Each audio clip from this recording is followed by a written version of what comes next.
Hello, I'm Peter Walker. I'm the voluntary sector representative on the Health and Wellbeing Board in Bristol, and this is a report of the meeting held on Thursday, November the 27th. The meeting was chaired by Martin Jones jointly with Gus Hoyt, who was standing in for George Ferguson, who normally jointly chairs. Okay, so I'll go through some of the key items on the agenda. So that hopefully people will be a bit more aware of what's going on at the moment at the Health and Wellbeing Board. The first item involved some funding and the powers of the Health and Wellbeing Board that the Mayor has is to approve spending over £500,000.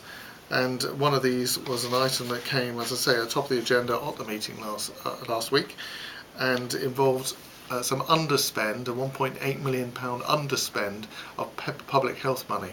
Now, they weren't spending all of that, it was spending just over £500,000 of it, and it was an internal process that had allocated this money. And this money has gone on to a number of projects throughout the city deemed to be highlight or taking forward public health priorities.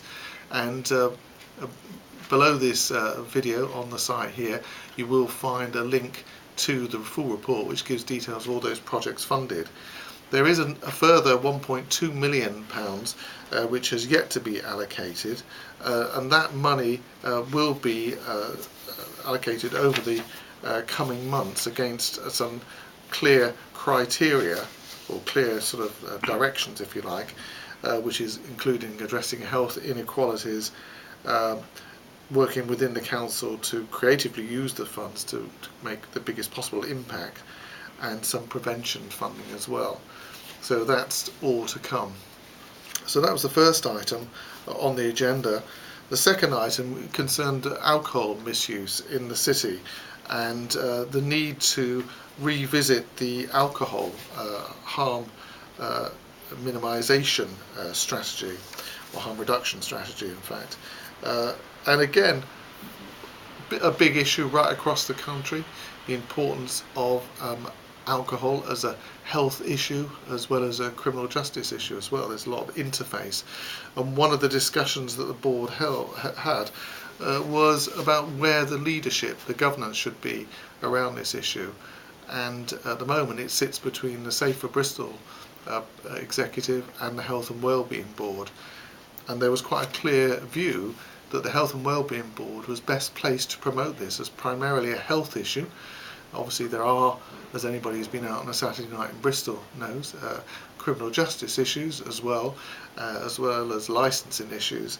So there needs to be something that links up, and coming out of this report is a determination to resolve those governance issues, to give clear leadership around this matter in Bristol. Picking up on that, there is a desire to pick up on prevention issues in Bristol, to give out a clear message to the public around issues related to alcohol, as well as trying to influence a national agenda around minimum unit pricing, which is one of the few things known to reduce alcohol consumption and therefore problems associated with alcohol misuse. So quite an interesting report, providing lots of information, but it's obviously very much a work in hand, and we can expect to see more of that on the Health and Wellbeing Board agenda in the future. Moving on, there's a short paper about the 5-year plan for the NHS. This is the national plan, and it was just some highlights of where things are going within the NHS. We've probably all heard about the projected underspend in the NHS and the politics of trying to keep the NHS going as a service free at the point of entry, and this was just a summary of some of those issues in that 5-year strategy rolling out from the national agenda.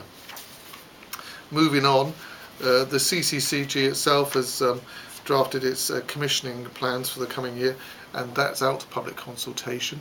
This was a brief report of where that's going at the moment. Obviously it's linked into the NHS 5-year plan, but there are some local commissioning intentions again. If you're interested in that, then look on the site for the link to those papers. Moving on. to some other sort of matters. The pharmaceutical needs assessment. This is a regular annual update around pharmacy provision in the city. That's in progress at the moment. And there was an important report from Health Watch. Health Watch has done some research around discharge from hospitals and what's been happening there. And one of the key things coming out of this report is the importance of the voluntary sector in assisting people at the point of discharge, and the lack of coordination of that is an issue, and the importance really of there being a single point of access to information about voluntary sector provision is identified as a key issue. Anyway, going forward, Health Watch is going, as part of its brief, is signposting for patients leaving hospital to make sure they do get access or know about what services are available. But I think it's also an issue for the sector to be sure that it is able to meet the demand that might come for its services.